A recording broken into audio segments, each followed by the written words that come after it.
ونستعينه ونستغفره ونؤمن به ونتوكل عليه ونعوذ بالله من شرور أنفسنا ومن سيئات أعمالنا من يهده الله فلا مضل له ومن يضلله فلا هادي له ونشهد أن لا إله إلا الله وحده لا شريك له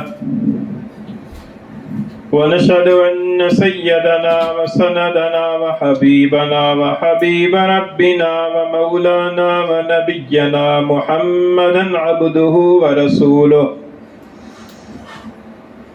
وصلى الله تعالى عليه وعلى آله وأصحابه وبارك وسلم تسليما كثيرا كثيرا أما بعد فأعوذ بالله من الشيطان الرجيم بسم الله الرحمن الرحيم قل إن كنتم تحبون الله فاتبعوني يحببكم الله ويغفر لكم ذنوبكم والله غفور رحيم قل أطيعوا الله والرسول فإن تولوا فإن الله لا يحب الكافرين وعن الإرباز بن سارية رضي الله تعالى عنه قال وعظنا رسول الله صلى الله عليه وسلم موعظة بليغة وجلت منها القلوب وذرفت منها العيون فقلنا يا رسول الله كأنك موعظة مودع فأوصنا قال أوصيكم بتقوى الله والسمع والطاعة وإن تأمر عليكم عبد حبشي وإنه من يعش منكم فسيرى اختلافا كثيرا فعليكم بسنتي وسنة الخلفاء الراشدين المهديين عضوا عليها بالنواجذ وإياكم ومحدثات الأمور فإن كل محدثة بدعة وكل بدعة في النار أو كما قال رسول الله صلى الله عليه وسلم صدق الله مولانا العظيم وصدق رسوله النبي الكريم ونحن على ذلك لمن الشاهدين والشاكرين والصلاة والسلام على سيد الأنبياء والمرسلين والحمد لله رب العالمين. گرامی قدر سامعین، اللہ تعالیٰ کو ہم انسانوں سے دو چیزیں مطلوب ہیں. ایک چیز ہے اللہ تعالیٰ کی اطاعت کرنا، اللہ تعالیٰ کی فرما برداری کرنا، اور دوسری چیز ہے اللہ تعالیٰ سے محبت کرنا. چنانچہ اطاعت کے اندر یہ ہے کہ اللہ تعالیٰ کے جو احکام ہیں، کہ اللہ تعالیٰ نے جن کاموں کے کرنے کا حکم دیا ہے ان کو بجا لانا، اور اللہ تعالیٰ نے جن کاموں سے منع کیا ہے ان سے رک جانا. یہ تو اطاعت ہو گئی. اور محبت یہ ہوئی کہ اللہ تعالیٰ کی اطاعت کو باقی تمام چیزوں کی پر ترجیح دی جائے. یہ عقلی محبت کہلاتی ہے. یہ اپنی پسند کی پر اللہ کی پسند کو ترجیح دی جائے، اپنی خواہشات اور جذبات کی پر اللہ کے حکم کو ترجیح دی جائے، اور اسی طریقے سے اپنی پیاری چیزوں کی اوپر اللہ تعالیٰ کی حکم کو ترجیح دی جائے. اور اللہ تعالیٰ نے جو دین اسلام کی بنیادی عبادات مقرر فرمائی ہیں، 4 عبادات ہیں: نماز، روزہ، حج، زکوٰۃ. ان میں سے 2 عبادات ایسی ہیں کہ جن کو اگر صحیح طریقے سے بجا لایا جائے تو اس کے ذریعے سے دل کے اندر اللہ تعالیٰ کی اطاعت کا جذبہ پیدا ہوتا ہے. اور 2 عبادات ایسی ہیں کہ جن کو اگر صحیح طریقے سے بجا لایا جائے تو ان کے نتیجے کے اندر اللہ تعالیٰ کی محبت دل کے اندر پیدا ہوتی ہے. وہ 2 عبادات کہ جن کے ذریعے سے اللہ تعالیٰ کی اطاعت کو ابھارا جاتا ہے وہ عبادات ہیں نماز اور زکوٰۃ. کہ نماز کے ذریعے سے انسان اللہ تعالیٰ کے حضور میں حاضر ہو کر اللہ تعالیٰ کے دربار میں حاضر ہو کر اللہ تعالیٰ کے سامنے ایک غلام کی طرح ہاتھ باندھ کر کھڑا ہوتا ہے، اور پھر اللہ تعالیٰ کے حکم سے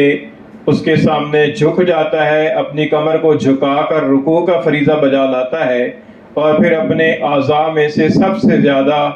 معزز عضو پیشانی کو اللہ تعالیٰ کے حضور میں زمین کے اوپر، جو کہ بالکل پاؤں کی سطح ہے، اس کے اوپر رکھ کے اوپر اللہ تعالیٰ کا قرب اور اللہ تعالیٰ کی بندگی کو بجا لاتا ہے، اور پھر آخر میں دو زانوں اور ادب کے ساتھ بیٹھ جاتا ہے اور اللہ تعالیٰ کی حمد و ثنا بیان کرتا ہے، اللہ کے پاک پیغمبر کی پر درود پڑھتا ہے، اور پھر اس کے بعد اپنی حاجت کے لیے دعا مانگتا ہے، اور اس کے بعد سلام پھیر کر ادب کے ساتھ اس دربار سے رخصت ہو جاتا ہے۔ یہ نماز اگر صحیح طریقے سے آداب کے ساتھ اور سنتوں کے ساتھ ادا کی جائے اور ادا کی جاتی رہے تو اس کے نتیجے کے اندر انسان کے اندر اللہ تعالیٰ کی اطاعت کا جذبہ پیدا ہوتا ہے۔ مقابلہ کر کے دیکھ لیا جائے، جو حضرات نماز کو صحیح طریقے سے پڑھنے والے ہیں، پابند ہیں نماز کے، اور جو افراد نماز کو پڑھتے نہیں ہیں، دونوں کے درمیان میں اطاعت کے اعتبار سے نمازی کے اندر اطاعت کا جذبہ زیادہ ہوگا۔ دوسری چیز ہے زکوٰۃ، کہ زکوٰۃ یہ ہے کہ انسان اپنے خون پسینے سے حلال کمائی کرتا ہے، تجارت کرتا ہے، ملازمت کرتا ہے، محنت مزدوری کرتا ہے، کچھ پیسے اکٹھے کرتا ہے، سال کے بعد ان میں سے ایک مخصوص مقدار جس کو 2.5% کہا جاتا ہے، وہ اللہ تعالیٰ کے مسکین بندوں کو بغیر کسی معاوضے کے اور بغیر کسی لالچ کے للہ فی اللہ ان کو دے دیتا ہے۔ اللہ تعالیٰ کے طرف سے دیے ہوئے مال کو اللہ تعالیٰ کی رضا کے لیے خرچ کر دیتا ہے۔ یہ مالی اعتبار سے اپنی بندگی کا اظہار ہے، اور یہ دو عبادات ایسی ہیں کہ جن کے ذریعے سے انسان کے دل میں اللہ تعالیٰ کی فرمانبرداری اور اطاعت کا جذبہ بیدار ہوتا ہے اور زندہ رہتا ہے، اور باقی احکام کی پر بھی عمل کی توفیق ملتی ہے۔ یہی وجہ ہے کہ ہم دیکھتے ہیں کہ قرآن مجید کے اندر اللہ تعالیٰ نے کئی مقامات پر صلاۃ اور زکوٰۃ کو اکٹھا ذکر فرمایا، اقیموا الصلاۃ وآتوا الزکاۃ، اور اسی طریقے سے اقاموا الصلاۃ وآتوا الزکاۃ، اقمنا الصلاۃ وآتینا الزکاۃ وغیرہ وغیرہ۔ اور اسی وجہ سے حضرت ابن مسعود رضی اللہ تعالیٰ نے ارشاد فرماتے ہیں کہ من لم یزکی فلا صلاۃ لہ، کہ جو آدمی زکوٰۃ ادا نہیں کرتا اس کی نماز کا بھی اس درجے کے اندر اعتبار نہیں ہے جس درجے میں اعتبار ہونا چاہیے۔ اور ایک حدیث میں آتا ہے کہ رسول اللہ صلی اللہ علیہ وسلم نے فرمایا کہ میری امت پر سب سے پہلے نماز فرض کی گئی ہے، اور قیامت کے دن سب سے پہلے حساب بھی نماز کا ہوگا۔ اگر کسی نماز پوری نکل آئی تو اس کے باقی اعمال بھی پورے اتریں گے۔ اس کا مطلب یہ ہوا کہ نماز کے اندر اور باقی اعمال کے درمیان میں کوئی غیر محسوس رشتہ ہے، غیر محسوس ربط ہے، کہ جس کی وجہ سے نماز پڑھنے والے کے باقی اعمال بھی ٹھیک نکل رہے ہیں، نماز پڑھنے کی وجہ سے باقی کاموں کے اندر بھی اطاعت کی توفیق ہو رہی ہے۔ یہ دو عبادات تو وہ ہو گئیں کہ جن کے ذریعے سے اطاعت کا جذبہ بیدار ہوتا ہے۔ دو عبادات روزہ اور حج ہیں کہ جن سے اللہ تعالیٰ کی محبت دل کے اندر پیدا ہوتی ہے۔ روزہ کیا ہے؟ نام ہے اس چیز کا کہ آدمی کھانے پینے کی خواہش کے باوجود اللہ تعالیٰ کی محبت کی خاطر کھانا پینا چھوڑ دے، اور جنسی خواہش کی تقاضے کے باوجود اور حلال موقع ہونے کے باوجود اس خواہش کو اللہ کی محبت کے اندر آ کر چھوڑ دے، اور راتوں کے اندر اپنی نیند اللہ کی محبت کے اندر قربان کر دے۔ محبت کے اندر یہی ہوتا ہے کہ آدمی کو جس سے محبت ہو جاتی ہے اس کو پانے کے لیے اسے بھوک پیاس کی پرواہ نہیں رہتی، اسے نیند اور آرام کی پرواہ نہیں رہتی، وہ ان چیزوں سے بے نیاز ہوتا ہے۔ یہ محبت روزے کے نتیجے کے اندر پیدا ہوتی ہے۔ اور حج کی عبادت تو ہے ہی عاشقانہ عبادت، کہ حج کی عبادت کے اندر انسان اللہ کی محبت کے اندر آ کر ایسا دیوانہ ہوتا ہے کہ اپنے لباس کو اتار دیتا ہے، بس 2 چادریں پہن لیتا ہے، نہ پاؤں میں جوتا ہوتا ہے، نہ سر کے اوپر ٹوپی اور پگڑی ہوتی ہے، اور سارے انسان خواہ وہ کوئی جرنیل ہو، خواہ وہ کوئی وزیر اعظم ہو، خواہ وہ کوئی مالدار ہو، خواہ وہ کوئی رئیس ہو، خواہ کوئی عالم ہو، خواہ کوئی کسی درجے کا بھی ہو، کسی طبقے سے بھی ہو، بس اس کا ایک ہی لباس ہے کہ نیچے ایک چادر ہے اور ایک چادر اوپر ہے۔ کوئی پتہ ہی نہیں چلتا کہ اس میں افسر کون ہے، ماتحت کون ہے، جرنیل کون ہے، سپاہی کون ہے، وزیر اعظم کون ہے، عامی آدمی کون ہے۔ ایسے دیوانے اور دیوانہ وار اللہ تعالیٰ کی حضور میں اللہ تعالیٰ کے گھر میں حاضر ہوتے ہیں، پھر اللہ تعالیٰ کے گھر کے چکر لگاتے رہتے ہیں، اور پھر اللہ تعالیٰ کے محبوب بندوں کی جہاں پر دوڑ لگی ہے وہاں پر وہ دوڑ لگاتے رہتے ہیں، جس کو سعی کہا جاتا ہے، اور پھر اللہ تعالیٰ کے مقبول بندوں کی جہاں جہاں پر ان کی نشانیاں ہیں وہاں وہاں پر وہ حاضری دیتا ہے، جمرات کی رمی کرتا ہے، میدان عرفات اور مزدلفہ میں جاتا ہے، اور پھر آخر میں آ کر اللہ تعالیٰ کی حضور میں نذرانہ پیش کرتا ہے قربانی کی صورت میں، اور وہ دل کے اندر یہ جذبہ رکھتا ہے کہ اگر اللہ تعالیٰ کو میری جان کی ضرورت پڑ جائے تو میں بھی حاضر ہوں۔ تو یہ کیا ہے؟ یہ محبت کو زندہ کرنا اور محبت کو بیدار کرنا ہے۔ تو یہ دو عبادات روزہ اور حج ایسی ہیں کہ جن کے نتیجے کے اندر انسان کے دل میں اللہ کی محبت پیدا ہوتی ہے اور ہونی چاہیے، اور کسی درجے کے اندر محبت حاصل بھی ہوتی ہے اگر ان کو صحیح طریقے سے بجا لایا جائے۔ جس طریقے سے نماز اور زکوٰۃ کے ذریعے سے کسی درجے کے اندر انسان کو اطاعت کی توفیق مل جاتی ہے، اسی طریقے سے روزہ اور حج، جس طریقے کا روزہ اور حج ہم ادا کرتے ہیں اسی درجے کے اندر محبت کا انعام بھی مل جاتا ہے۔ تو یہ دو چیزیں مطلوب ہیں، ایک اطاعت اور ایک محبت۔ نہ تو نیری اطاعت ہو کہ جیسے کوئی آدمی مزدور ہوتا ہے اور اسے اس بات سے کوئی غرض نہیں ہوتی، اس کے دل کے اندر مالک کی چیز کا درد نہیں ہوتا، مالک کے ساتھ کوئی تعلق واسطہ نہیں ہوتا، بس اس نے 8 گھنٹے مزدوری کرنی ہے، ملازمت کرنی ہے، اس کے بعد مالک جانے اور مالک کا کام جانے۔ اس طرح نہیں ہے کہ آدمی بس 5 وقت کی نماز پڑھ لے اور احکام کو بھول ہی جائے، بازار کے اندر اللہ کی ذات کو بھول ہی جائے، گھر میں جا کر اللہ کی ذات کو بھول ہی جائے۔ ایسا بے تعلق نہیں ہے، بلکہ اطاعت کے ساتھ ساتھ محبت ضروری ہے، اور ایسی محبت بھی نہیں ہے کہ نرا محبت کا دعویٰ ہی دعویٰ ہو اور عمل کچھ نہ ہو، جیسا کہ یہودی کہتے تھے کہ نحن ابناء اللہ واحباؤہ، کہ ہم اللہ کے بیٹے ہیں اور اللہ کے محبوب ہیں، لیکن اطاعت حضور کی بھی نہیں کرتے تھے، حضور کے پر ایمان نہیں لاتے تھے۔ تو یہ میرا دعویٰ بھی کافی نہیں ہے، کیونکہ دعووں سے کام نہیں چلتا، کام عمل سے اور کردار سے چلتا ہے۔ آدمی کا کردار درست ہوگا، آدمی کا کردار ایسا ہو کہ اس کے کردار سے محبت کی خوشبو آئے، اس کے کردار سے محبت کی مہک آئے، اس کے کردار سے پتہ چلے کہ یہ کسی کا دیوانہ ہے، یہ کسی کے محبت کے اندر مبتلا ہے، ایسا پتہ چلے۔ اسی وجہ سے حدیث کے اندر آتا ہے کہ اللہ تعالیٰ کا ذکر ایسی کثرت سے کرو کہ دیکھنے والے تمہیں دیوانہ کہیں کہ یہ تو پاگل ہے، شاید ایسا ذکر کرو، ایسا اللہ تعالیٰ کی ذکر کے اندر مشغول ہو جاؤ، منہمک ہو جاؤ۔ تو یہ محبت بھی مطلوب ہے، لیکن محبت کا نرا دعویٰ کافی نہیں ہے۔ دعویٰ تو یہودیوں کو بھی تھا، اللہ تعالیٰ نے انہی کی بات کی پر یہ آیات کریمہ نازل فرمایا کہ قل ان کنتم تحبون اللہ، آپ فرما دیجیے اے پیغمبر کہ اگر تم اللہ سے محبت رکھتے ہو فاتبعونی، پھر میری پیروی کرو۔ یعنی محبت کا جو معیار ہے وہ میری اتباع ہے۔ تو محبت کا دعویٰ تو ایسی چیز ہے نا، کوئی بھی بندہ کر سکتا ہے، کوئی بھی آدمی اٹھ کر دعویٰ کر دے، کسی دوسرے کے مکان کے بارے میں دعویٰ کر دے کہ یہ میرا ہے، کسی دوسرے کی گاڑی کے بارے میں دعویٰ کر دے کہ یہ میرا ہے، اور کسی کے بارے میں دعویٰ کر دے کہ اس کے ساتھ مجھے محبت ہے اور دوستی ہے۔ تو میرے دعوے سے کام نہیں چلتا جب تک کہ اس معیار کی پر اس کو پرکھا نہ جائے، اس معیار کی پر آدمی پورا نہ اترے جو معیار محبت کا ہے، اور وہ معیار حضور کی اتباع ہے۔ فرمایا کہ قل ان کنتم تحبون اللہ، اگر تم واقعی اللہ تعالیٰ سے محبت رکھتے ہو اور تمہیں رکھنی چاہیے تو فرمایا کہ فاتبعونی، پھر میری پیروی کرو۔ کافروں کے لیے تو یہ حکم اس درجے میں ہے کہ ان کے لیے حکم ہے کہ وہ کفر کو چھوڑ کر ایمان لائیں اور حضور کے لائے ہوئے دین کو قبول کریں، اور ہم مسلمانوں کے لیے اس درجے کے اندر ہے کہ اگر ہم اللہ سے محبت رکھتے ہیں اور ہمیں اللہ سے محبت رکھنی چاہیے تو ہمارے لیے حکم یہ ہے کہ ہم اپنی زندگی کو حضور کی زندگی کے مطابق کریں، ہم اپنے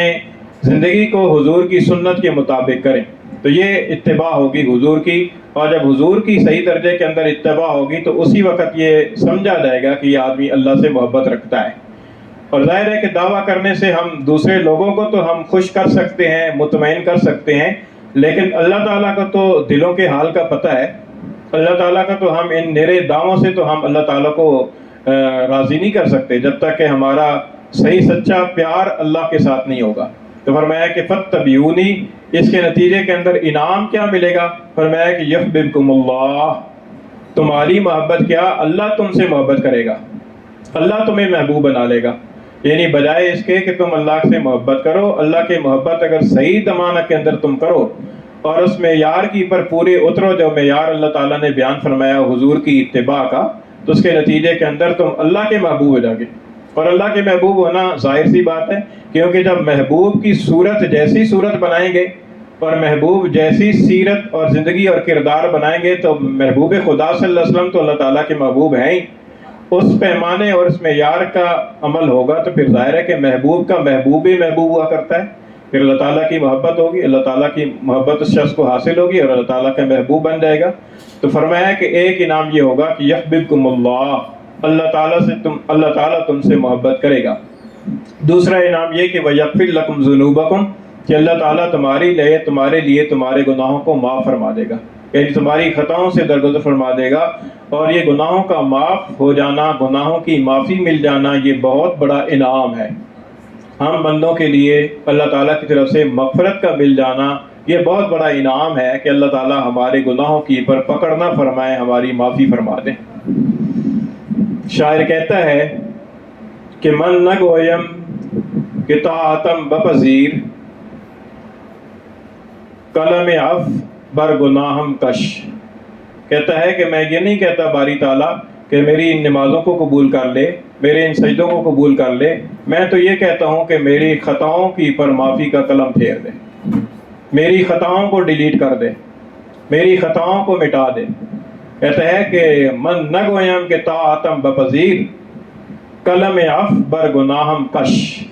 بس میں تو یہ چاہتا ہوں کہ میری خطاؤں کی پر قلم پھر جائے معافی کا اور وہ مٹ جائیں. تو یہ بہت بڑی ایک انعام کی بات ہے کہ اللہ تعالیٰ گناہوں کو معاف فرما دے. تو یہ اللہ تعالیٰ انعام عطا فرمائیں گے. واللہ غفور رحیم، اللہ تعالیٰ بخشنے والا مہربان ہے. اگلی آیت کریمہ کے اندر، اس آیت میں تو محبت کا ذکر آ گیا، اگلی آیت کریمہ کے اندر اطاعت کا ذکر ہے. فرمایا کہ اطیعوا اللہ والرسول، کہ اطاعت کرو اللہ کی اور اس کے رسول کی. فإن تولوا فإن اللہ لا يحب الکافرین، اور اگر وہ منہ موڑیں، اعراض کریں تو اللہ تعالیٰ کافروں سے محبت نہیں کرتا. اس سے معنی یہ ہوا کہ اللہ کی اطاعت کرنی ہے اور اللہ کے رسول کی اطاعت کرنی ہے. اللہ کی اطاعت تو اس لیے کرنی ہے کہ ہم پیدا ہی اس لیے ہوئے ہیں، ہماری تخلیق کا مقصد ہی یہ ہے کہ ہم اللہ تعالیٰ کی اطاعت کریں. اور رسول کی اطاعت اس لیے کرنی ہے کہ رسول کی اطاعت عین اللہ کی اطاعت ہے، کیونکہ رسول معصوم ہوتا ہے. اور رسول کے بارے میں اللہ تعالیٰ کا ارشاد ہے کہ وَمَن يُطِعِ الرَّسُولَ فَقَدْ أَطَاعَ اللَّهَ، کہ جس نے رسول کی اطاعت کی اس نے در حقیقت اللہ کی اطاعت کی. تو اس لیے رسول چونکہ اللہ تعالیٰ کی اطاعت کا مظہر ہیں، اس لیے ہم نے رسول کی اطاعت کا بھی اللہ تعالیٰ نے حکم دیا ہے. تو فرمایا کہ اطیعوا اللہ والرسول، رسول کی اطاعت، اللہ کی اطاعت کرو اور رسول کی اطاعت کرو. تو اطاعت جو ہے نا یہ ضروری ہے، لیکن اطاعت نری نہ ہو، محبت بھی ساتھ ہو. محبت بھی ضروری ہے لیکن محبت کا نرا دعویٰ نہ ہو، ساتھ میں عملی طور پر بھی اس کا اظہار ہو، اور عملی طور پر بھی اللہ تعالیٰ کی محبت کے جو اعمال ہیں ان اعمال کے اندر انسان کو مشغول ہونا چاہیے.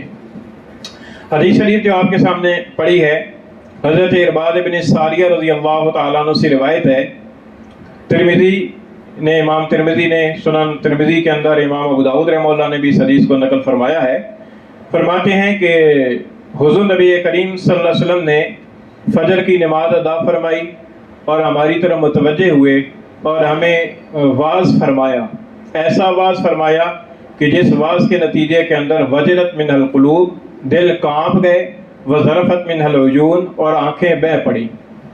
تو واعظ فرمانے والے حضور نبی کریم صلی اللہ علیہ وسلم، حضور نبی کریم صلی اللہ علیہ وسلم اعلیٰ درجے کے اللہ تعالیٰ کے مقرب اور محبوب ترین بندے، اور واعظ سننے والے صحابہ کرام، اور صحابہ کرام اللہ کے رسول کے تربیت یافتہ تھے، ان کے دلوں کے اندر خشیت اور اللہ کی محبت موجزن تھی. تو نتیجہ یہ نکلا کہ حضور نبی کریم صلی اللہ علیہ وسلم کے وعظ و نصیحت کے نتیجے کے اندر دلوں کے اندر نرمی پیدا ہوئی، دل کانپے اور آنکھوں سے آنسو بہہ پڑے.